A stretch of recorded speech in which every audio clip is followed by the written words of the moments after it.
You are tuning into the LEHI Low Ego, High Impact Mindset podcast. I'm your host, Volkan Emre, along with a dynamic team of Kellogg School of Management alums. We are here on a shared mission to uncover the mindset that drives impact and success. On LEHI, we have thought-provoking conversations with incredibly successful entrepreneurs, business leaders, and investors from around the globe. We uncover the mindset that drives them, allowing them to make a high impact without losing themselves to ego. Now, let's get started with today's episode.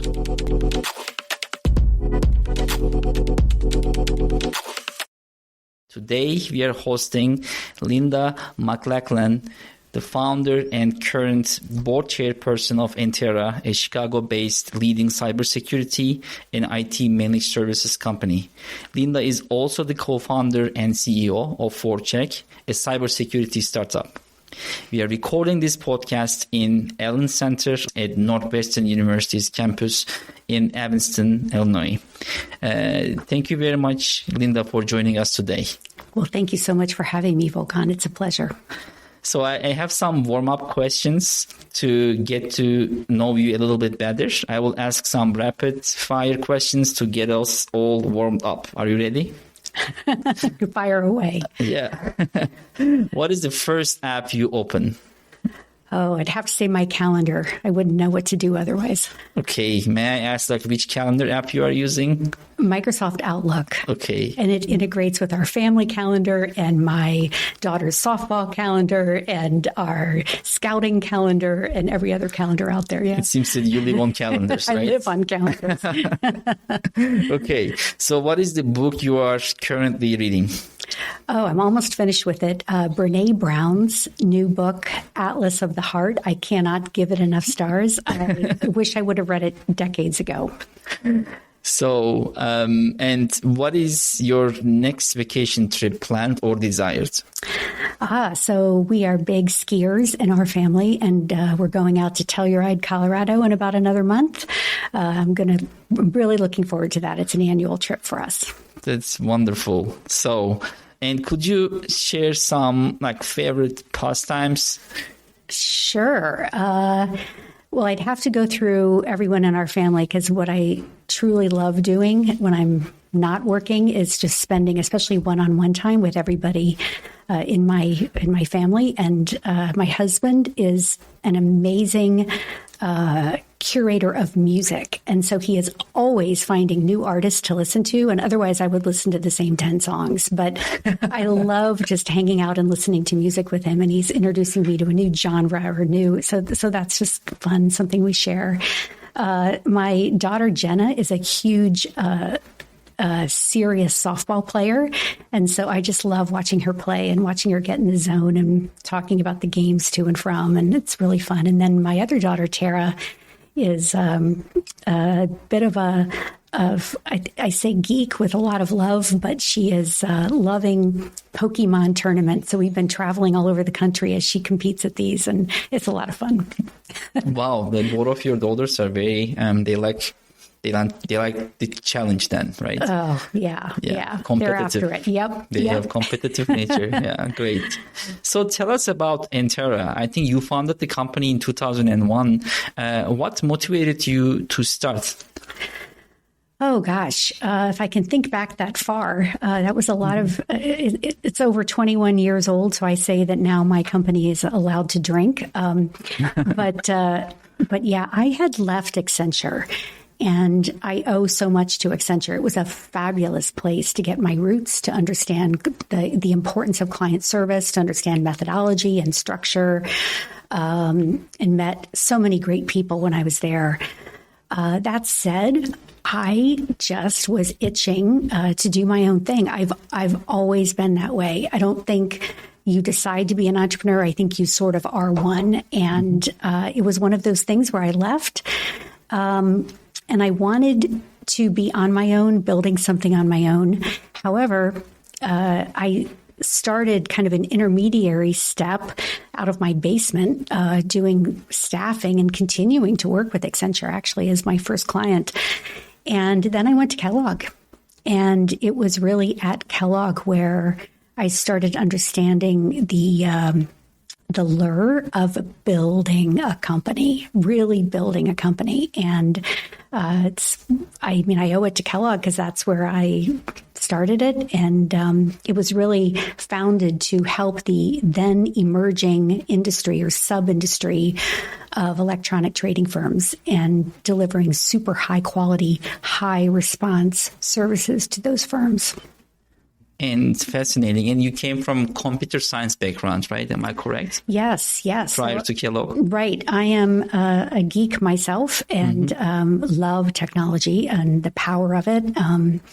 And the fact that unlike people, it does exactly what it's told.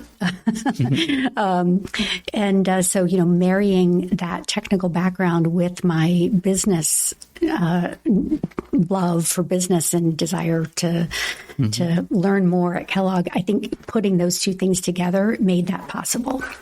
Fantastic. And after almost 2 decades, correct me if I'm wrong, you founded Forecheck, a newer company.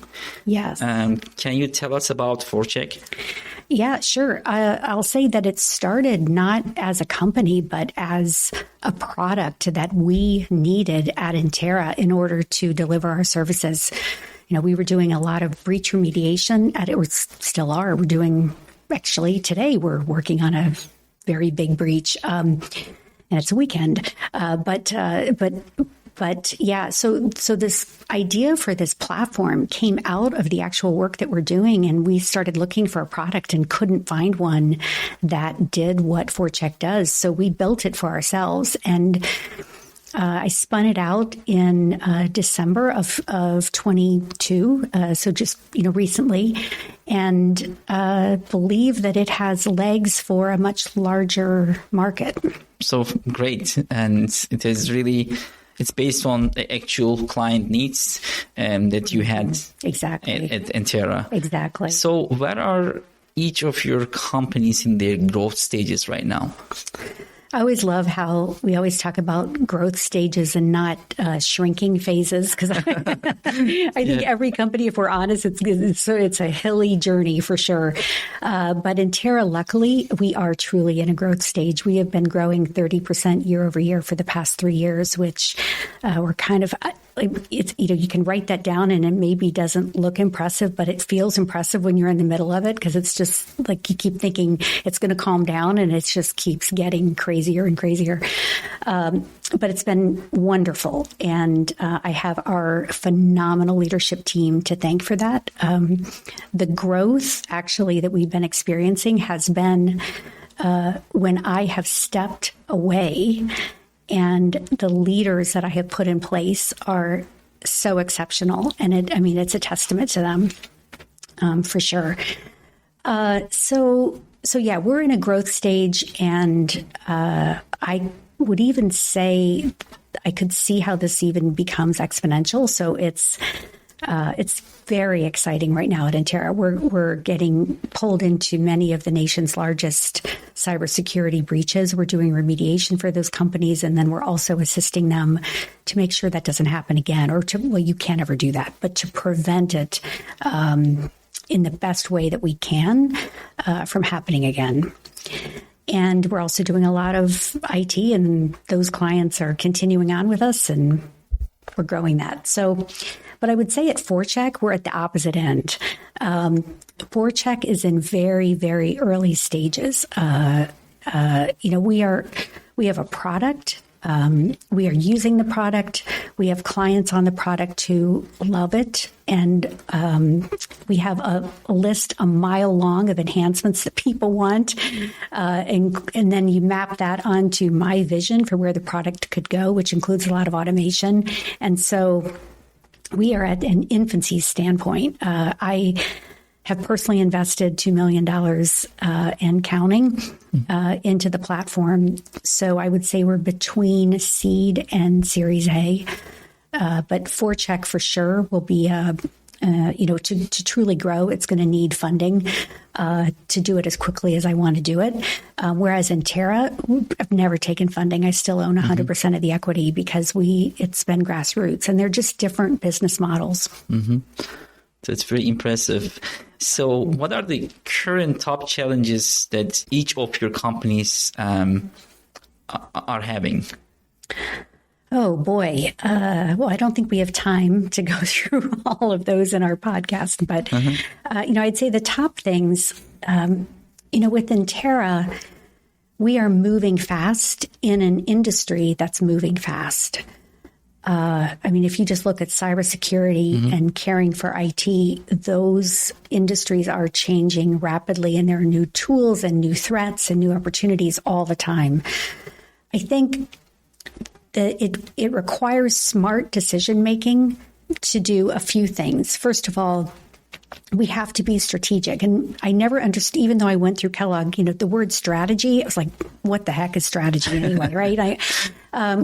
But I figured out strategy when I started saying no to things I could make money on, right? If I know that in my company I can make money and I'm saying no, I'm confident that I have a North Star. I'm confident I know what I'm doing and I'm after that. And in my mind, that's how I know I'm on something. So there are plenty of opportunities. Clients are asking us right and left, could you do this for us? Could you do that for us? And I think it takes both flexible leadership as well as, firm. It's probably like parenting, right? When do you flex and when do you stay firm to know, should we do something or not? And I think that's one of actually our top opportunities right now at Entara and one of our challenges. Our whole breach remediation business, we started that because it was an opportunity for one project. And we said yes to that. And now it has turned into a multi-million dollar business line. So I think it's important to be able to recognize an opportunity and also recognize when something's just making noise. And on the Entara end, it seems that being able to, on the Entara end, it seems that you have more opportunities, and then your challenge sounds to me that navigating through the opportunities. And how about on the Forecheck end? What are the top challenges for Forecheck? It's so funny. I put on two such different hats, and especially since we've spun Forecheck out, at Entara, we're growing, but at the moment we have 130 people, which is not a Fortune 100, but it's certainly more than 10 people, right? And so, I'm the chairperson of the board there, and we've got a long list of clients, and then I come out in a Forecheck and I put on the hat of, poor starving kid again, back out on the streets going, how are we going to ever get this thing to go? And so definitely cash is forefront with me at Forecheck. Because every day is out of my pocket. And I had a mark that I wasn't going to spend more than $2 million. And so now we're over that. But it's we're so. And I don't want to raise money until we're further along and I can show a definite revenue stream and proving of the product, right? Because I understand that any investor right now would want to, take a larger share because they're taking on more risk, and they would be. I like to be a very fair person. So I want to prove it out on my dime a little bit more and then go for it. So thank you for sharing. And again, it's actually very unique that you have these two hats simultaneously. I just want to elaborate on that a little bit more and focus on the mindset. What kind of mindset did you have back when you founded Entara?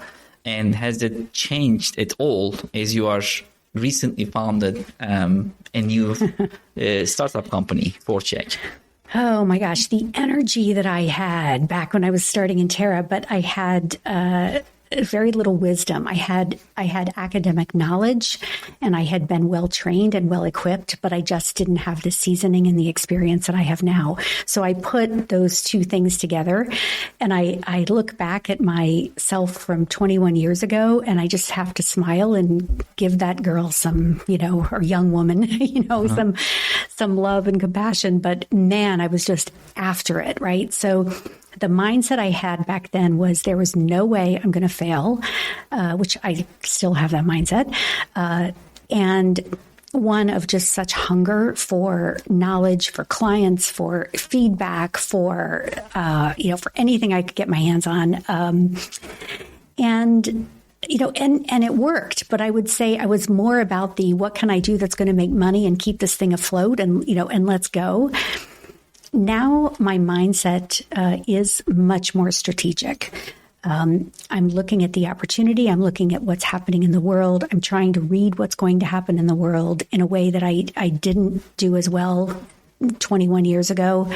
And I'm realizing the importance of connections, the importance of timing, of having the right people around you, the right team. I mean, I could go on and on and on about wisdom that I have gained. But I'd say I'm still that same person where I just never think failure is going to happen. But neither do I think anything comes without a ton of hard work.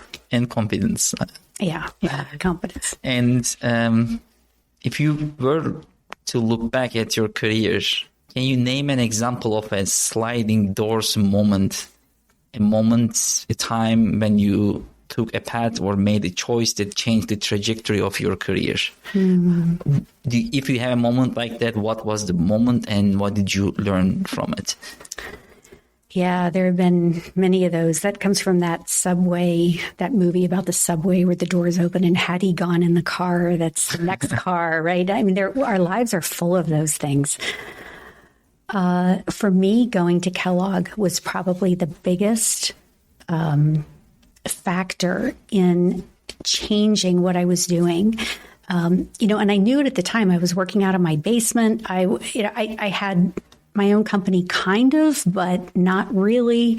It legally was, my own company, but it was not I didn't have any fixed cost. I didn't have employees. I just had subcontractors, and I think about when I came into Kellogg, just pretty naive about everything that was out there.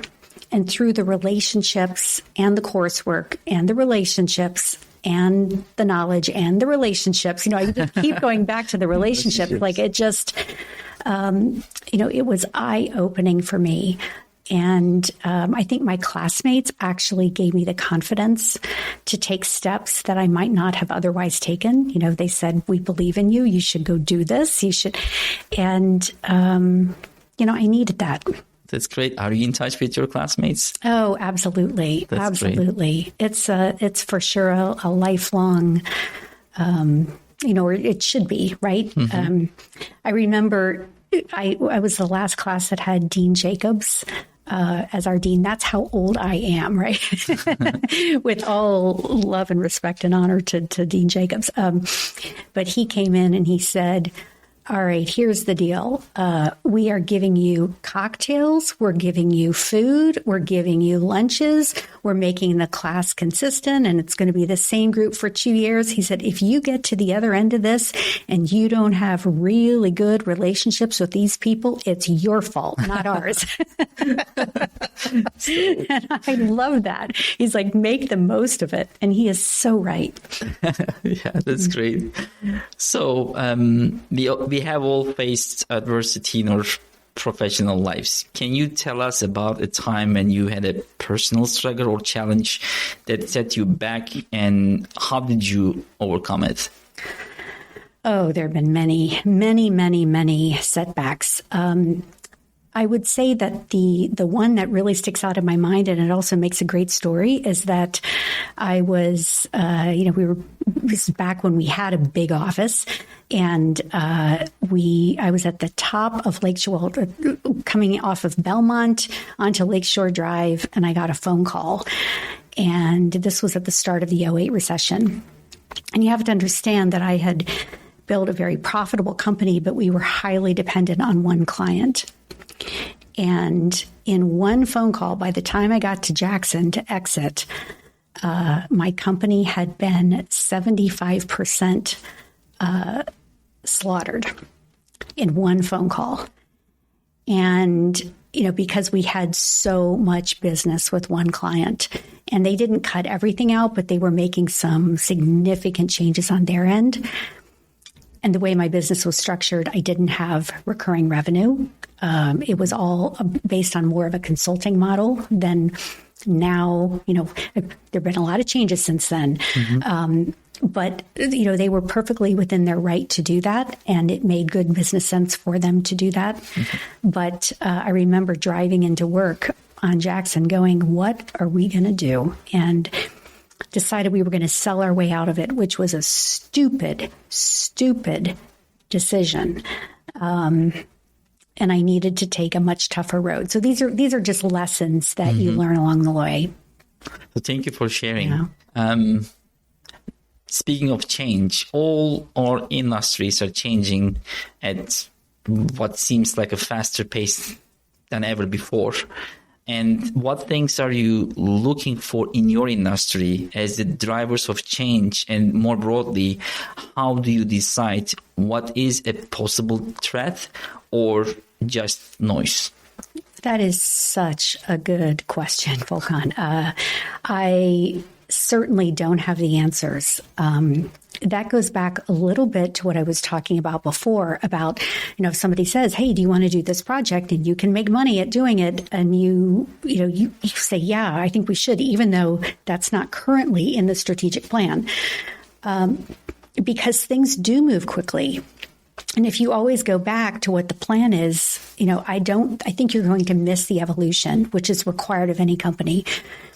So it takes that ability to be able to look at something and see, take baby steps. I think the thing you don't want to do is go all in on something just because you think it's going to be the next greatest thing. But, it's funny you talk about that because we have a very smart guy. Well, we have many smart people in our company, but our head of security, Ram, was the person talking about COVID. Back in January of 2020 and late January and and he said, I think this is going to be something. And he would bring it up in every weekly meeting. And I said, Ram, this stuff comes and goes. I mean, I'm embarrassed about how dismissive I was of that. And of course, COVID happened. So it was such a good, I actually wrote the word COVID and ROM on a Post-it so that I didn't, it's a good reminder for me to be able to take things in that I think might be noise, but they're not.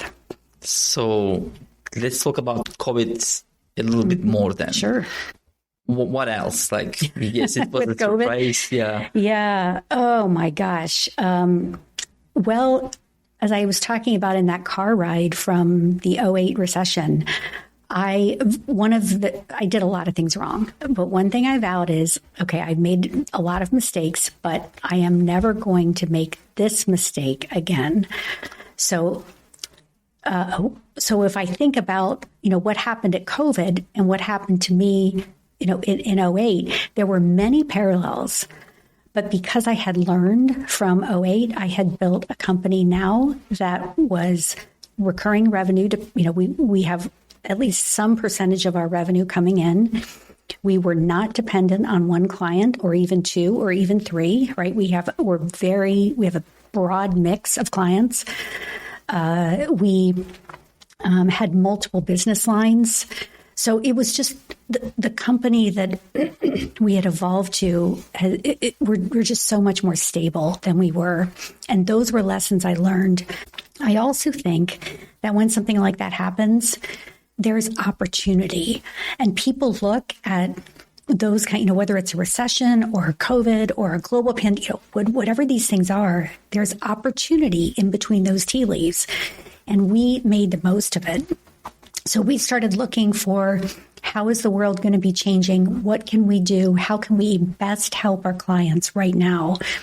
And I think that made a big difference in the growth that we've experienced since then. So thank you for sharing. Linda, as a CEO, you have professional and public opportunity to drive social and impactful change. What are you most proud of in what you are doing with the influence and ability to make change that you have today? That's a great question. I think, I know it's a big buzzword these days, but I have always been a proponent of diversity. And by that, I don't mean just racial diversity, although I mean that too. In fact, we just were recognized in Channel Futures as being the leading IT managed services firm that is leading diversity. But, diversity goes beyond racial diversity to age diversity, to cultural diversity, to gender diversity. And, excuse me, I just believe in that in this global world that we're living in, it is profoundly important to be pulling in different ideas and different perspectives, because if you just have people who are echoing what you think, you're not going to be successful. I think this is also important. One of my the big towers that I get on is, or soapboxes, that's what I'm trying to, one of the big soapboxes that I can get on is for women's rights and women's leadership, and truly looking at women as equal leaders to men. And I think there's still an unconscious bias against women. And I see it show up time and time again. And I mean, I'll even just personally, even in my town or in my daughter's school, I'm married to David, who is a lovely and very charming, tall British guy with a lovely British accent. And if the two of us walk in a room and you say one of them is a CEO, 99% of the population would say it's David, right? And so it's not being seen as, I'm a short woman, and so it's surprising. I actually had somebody say to me one time when he met me, he's like, "Oh, I thought you'd be taller." I mean, there's so much unconscious bias in our society. And I want us to get to the point where we are recognizing that every single person is capable of leadership in some way. Wow, thank you very much for sharing. And with that, what advice do you have for future CEOs, CTOs, CMOs, COOs, and or board members currently in training? Well, I have a long list of advice that hopefully I'm passing on to my daughters, but probably like me, it would go in one ear and out the other at a younger age. And then you realize, oh, that was really good. The first thing I will say is be absolutely maniacal about your ethics. I happen to be a faith-based person, and so it's important to me on many levels that I do the honorable thing, that I treat people well, and I, for all those reasons. But just from a business perspective, forgetting morality, but the importance of business ethics, especially in our current time, I think you have to assume that every decision you make, every sentence you utter, everything that you're doing is going to be public. And I think it is far too tempting sometimes for people who haven't seen how things can play out to take a shortcut or to take a near-term win at the expense of doing what in your heart is right. And I would hope that my children reflect this, but, the advice I have to people is never compromise your ethics. Stick to them like glue. I think the other important thing is that there is no bright and shiny object. There is no, overnight billionaire. I think our media shortchanges how difficult it is to truly build something of value. And I think we gloss over the hard work. And in our, instant gratification society, we like to think that the rewards are right there. And I think you have to think it through your own brain and say, is this valuable? Is this something that I want to pursue? And estimate the work for yourself of what it's going to take, because I just don't think there are easy wins. I think people who try to chase those end up getting very discouraged. And, it still can be wonderful and wonderfully gratifying, but I just stay away from the shiny objects. Linda Maclachlan, thank you very much for being a guest today on Low Ego, High Impact Mindset podcast. We really appreciate it. I really appreciate being asked. It's been a pleasure. Thank you. Thank you for diving deep with us on another episode of LEHI, Low Ego, High Impact Mindset. Join us every week as we discover the stories, strategies, and insights that will empower you to grow personally and professionally. Stay inspired and catch you in the next one.